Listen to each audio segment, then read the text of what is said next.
It is Game 2 of a 3-game set between the Yankees and the Tigers. The Yankees are looking to build off of a Game 1 win, and they send Luis Severino to the mound in Game 2. Sevy's been fantastic this year, and he looks to put up another great start. My recap, your reactions, next. This is Yankees Game Night.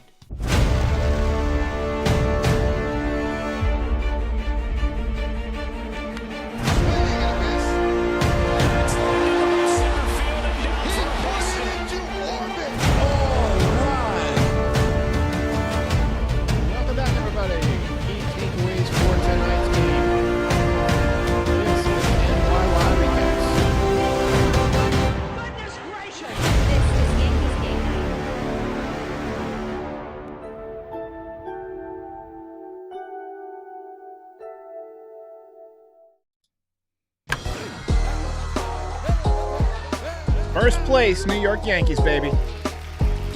It's Yankees Game Night. Welcome to Yankees Stadium. This is stuff that dreams are made of. Tip of the cap to you guys. How's it going? 2 in a row, 1 more, and we've officially got a win streak. First win streak on the year. Let's hope the boys are not satisfied with a series win, and this was a good series win coming back off that horrible series against the Orioles. Yankees grinded out a couple of victories. Let's hope they come out tomorrow and go for the sweep. We know they punted in sweep opportunities in the past. Tomorrow, a day game. So quick programming note, there will be no pregame show. Just going to stick to the pregame shows for the evening games. Did you guys catch that strike call by the home plate umpire? I couldn't tell if I loved it or hated it. It was just kind of this like spasmodic. It was weird. Yanks and Tigers both went quietly in the first inning tonight. DJ LeMahieu with a base hit in the second inning. That extended his hitting streak to 7 games, hitting over 400 in that span. I think the real DJ that we all know and love from the past few years up until last season, the injury-plagued season, is back. And it wasn't even like super injury plagued because he played through it for the most part, showing some toughness, but I think he's back.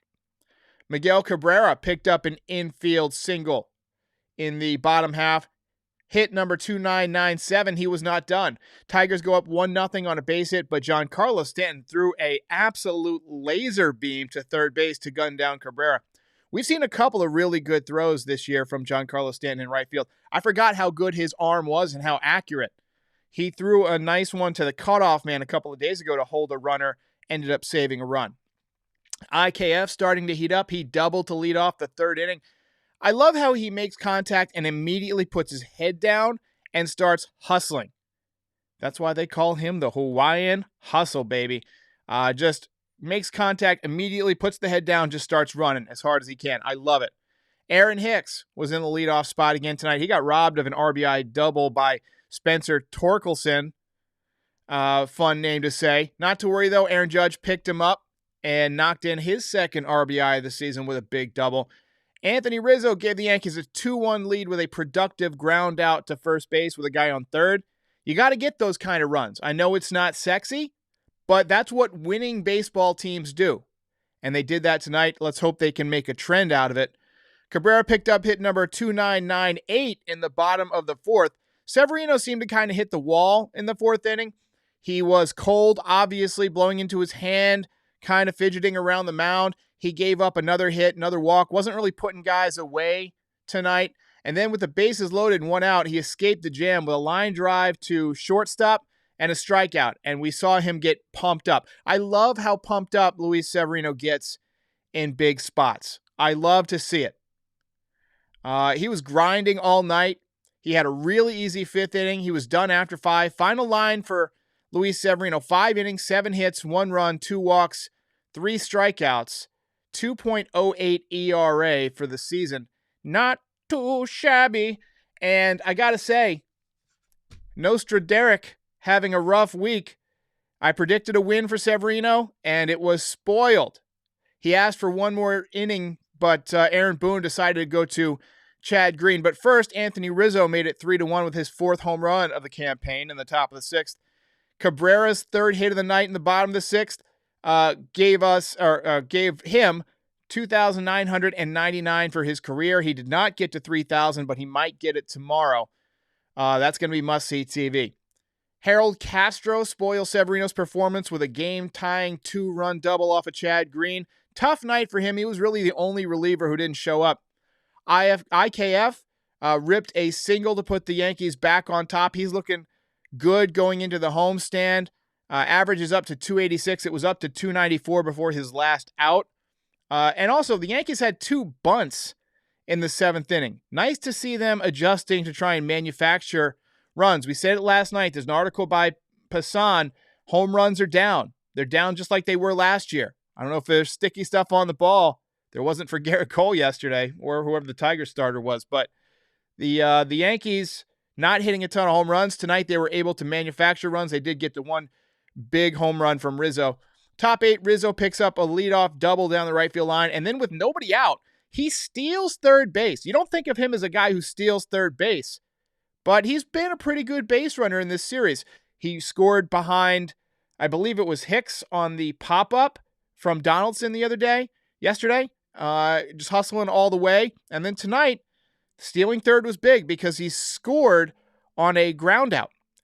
Besides Chad Green, the bullpen was pretty good. Loizaga, Holmes, Chapman, all combined to shut down the Tigers. And the Yankees win this one. Mr. John Sterling. Ball game over. Yankees win. The Yankees win. And we do have a winner in terms of the belt. It's time to give it away. Here we go.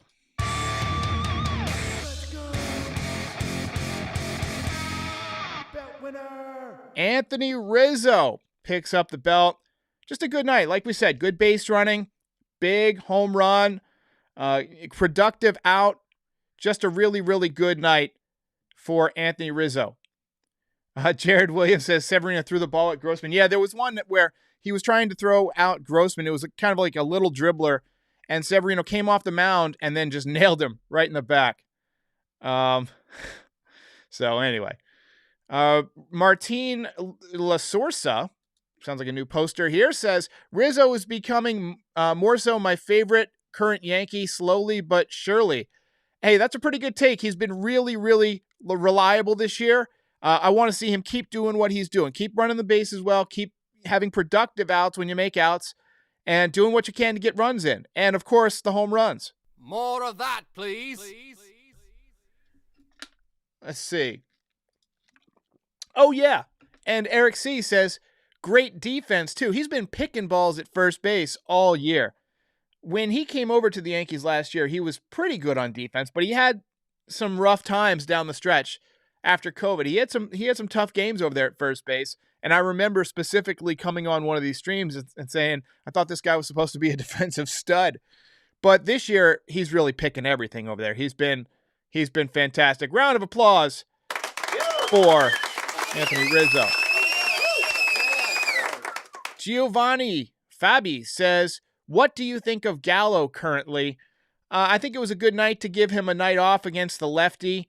I think I'm kind of, I'm souring on him. I had high hopes when he came here, but just getting to watch him every day, I'm not feeling great about it. We had some words from hitting coach Dylan Lawson before the game, and he said that, they have some metrics that they use behind the scenes to measure how guys are doing. That's not in the stat books. It's not in the box score.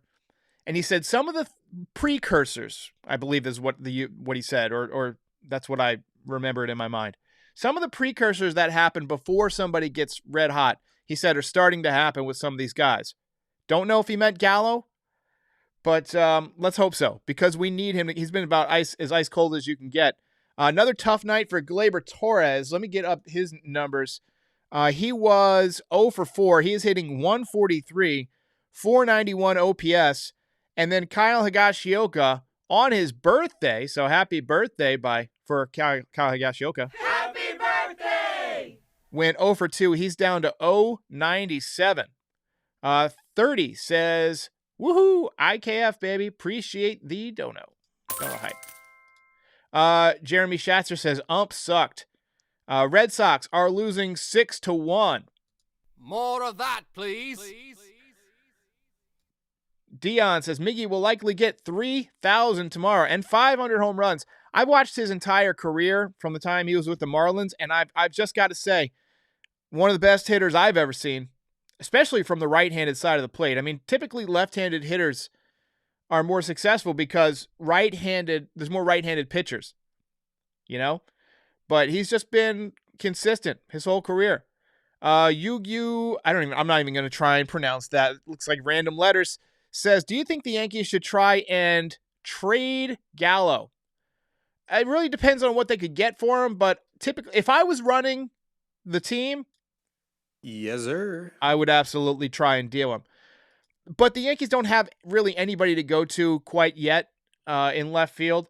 I would have loved to see them try and go out and get Jesse Winker or Brian Reynolds for left field. You know, just a real difference maker out there. And I'm pretty sure that you could have moved Gallo this winter if you wanted to. But the Yankees were banking on him rebounding and improving this year. And so far, no luck. Shane Johnson says, give the belt to Rizzo for not playing. Ouch. Edwin NG says, Trevino will play tomorrow. It's a day game. Yeah, I think you're right on that. We're going to have Jordan Montgomery pitching tomorrow. I didn't see who's going to start the game for the Tigers, but Jordan Montgomery, I don't think has worked with Trevino yet. I could be wrong on that. Tyone worked pretty well with him last Saturday in Baltimore. I was there for that game. And I got to say, one thing about Trevino is that he runs the bases really well. You don't expect that from a catcher. I'm glad that the Yankees have added some good base runners. It seems like Anthony Rizzo is a good base runner. Aside from getting nailed by Giancarlo's ground ball the other day. But then again, Giancarlo hits the ball pretty hard. It could hit a pebble or whatever. But he's doing better than what they've had in the past. Just having Frazier off the team, I hate to say this, but just having Frazier off the team is going to mean like 10 less times thrown out on the bases this year, hopefully. But having Gallo playing left field instead of Frazier might mean less times on base, frankly. I don't know. Well, he does have a pretty good on-base percentage. Victor Ortiz, I almost said that like Gus in Breaking Bad. Victor. Home sinker is filthy. I agree. I got to see it in person. It is 97, 98. And on a cold night like tonight, it's got to feel like hitting a brick. I don't know if you've ever faced a sinker. I remember one time I faced a pitching machine that was broken, and it was throwing really hard sinkers, and it was like the first practice of the season, and I could not do anything with it. And I was a good hitter, but a tough sinker, especially in the cold, it's like hitting a brick. Danny Corner says, do you model part of your logo after Mercer? I don't know what Mercer is. My logo is essentially just something I threw together. I took the little Yankees hat and I modified it to put a little microphone on it, and then it just says NYY Recaps in kind of a distressed font that I thought looked like white chalk being smeared. That's kind of the origin of the logo. There was a logo before this. It was kind of round, and I just didn't like it. But anyway. Cosmo says, bro, Gallo would strike out once a game in my softball beer league. Guys, Gallo didn't even start the game. He didn't even have an at-bat tonight, and we're still dragging him. Fans are over Joey Gallo. From there on out, things just got worse. Sandy T says trade Gallo for a box of baseballs. It's weird to watch these streams, even after a great win tonight. After a rough game yesterday and a rough weekend, I figured everybody would be in celebration mode. But tonight, it's all about Joey Gallo. It's so funny. All right, we do got a couple of voicemails. Let's go to this one. Got a question coming in? Yeah, hi, Derek. My name is Ronaldi. So, just a quick question. Can you tell me what happened to Greg Allen? He was a switch hitter, and he was, like, pretty good when he was playing with us. Why would they let him go when, we could have used him? Thank you. So Greg Allen is with the Pittsburgh Pirates. I'm sure somebody in the stats or in the comments can pull up his stats. I don't know what he's doing, but the Yankees just didn't see him as anything more than a replacement player. And I've said before, I love switch hitters. I just love switch hitters. I grew up watching the 90s Yankees teams with Bernie, Posada, Chili Davis. I mean, just so many great switch hitters on that team. And they've always been a huge part of Yankees' success. Mark Teixeira, a switch hitter. Mickey Mantle, switch hitter. So many great switch hitters.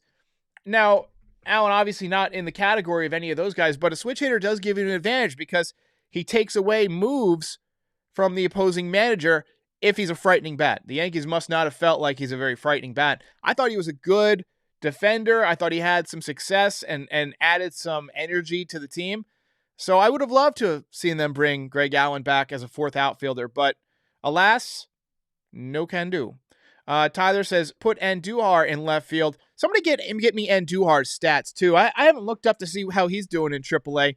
Everything that I've seen from Andujar suggests that he's improving on defense, but he's still not at Gallo's level defense. Few are. Gallo's one of the better defensive outfielders in baseball, and the Yankees shouldn't discount that. I mean, he is a good outfielder, but I can see why fans are frustrated that he's not hitting, and he's getting Joey Gallo. He's getting mocked. I just can't believe how much this has gone,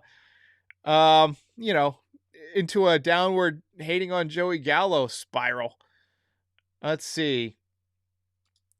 Dean Jones says, can we get rid of Boone? So many great players in the dugout to replace Jorge Posada is one, and O'Neill is another.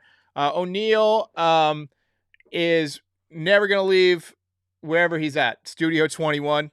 He just loves, working below the store, as it were, in his basement.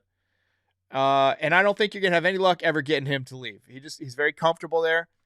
As far as Posada, I think he's employed by the Marlins, possibly. And again, I don't know if he's somebody who wants to manage, but typically catchers make pretty good managers because they have to be involved in the whole game. They have to understand the pitcher-batter duel, which is a major factor in baseball. You have to understand base running. You have to keep an eye on leads. You have to understand defensive shifts and positioning. You have to understand outfield arms and cutoffs, how to, prepare for a game. Catchers have to do it all, and that's why they typically make pretty good managers. And I always thought that Jorge Posada was, one of those guys who always had his head in the game. Also, a terrible base runner. But, hey, it is. It is what it is. Eric C. says, we can get Andujar as DH during some of the double headers here. His bat is valuable. I agree. I think he's got a good bat, and I think he's got a lot of potential. Charb says him and Florial are playing really well right now. I saw that Florial was off to a hot start. It would be nice if he can develop because he's a lefty. But last year, just a .219 average in over 400 minor league at-bats. And that is not going to get it done. I mean, the Yankees, you got to think that he would be here if the Yankees believed he could hit at a sustained level because he's probably one of the best defensive outfielders in the entire system. He's one guy who could legitimately be up there with Gallo to the point where you wouldn't be missing that much from Joey Gallo defensively if, over Florial. Florial is probably faster than Gallo.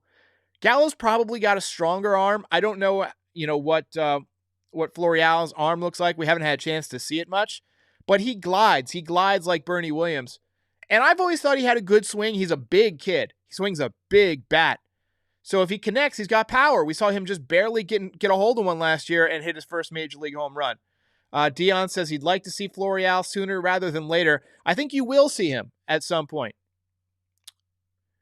Lori C says send Torres to Scranton.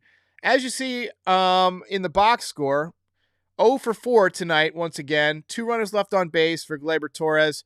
To me, he just looks like a guy who's got too much movement at the plate.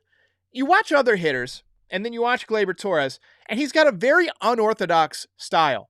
He hooks the bat, okay? That's unorthodox piece number one.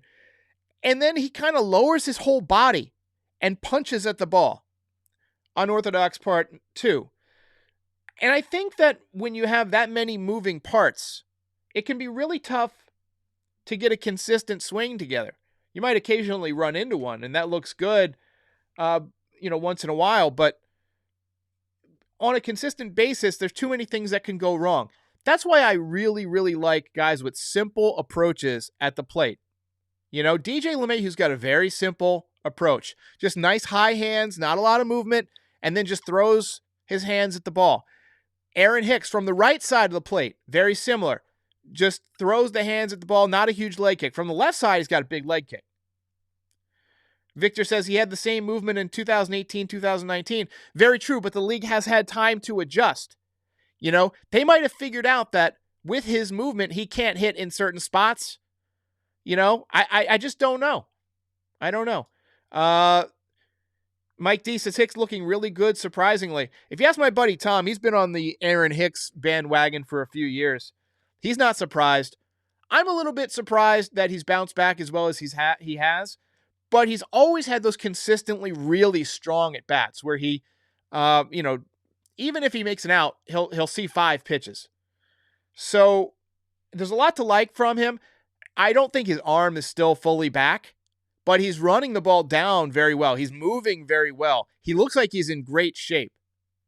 So I do want to give a little bit of a round of applause for Aaron Hicks so far. Shutting a lot of mouths.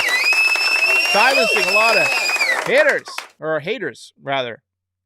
Hitters are kind of silent, but anyway. Yules de Julas says, Rizzo is playing like he wants to be with the Yankees for good. The man is coming through. We all know how much he loves the Bronx. Yeah, he seems like a guy who, he's won before with the Cubs.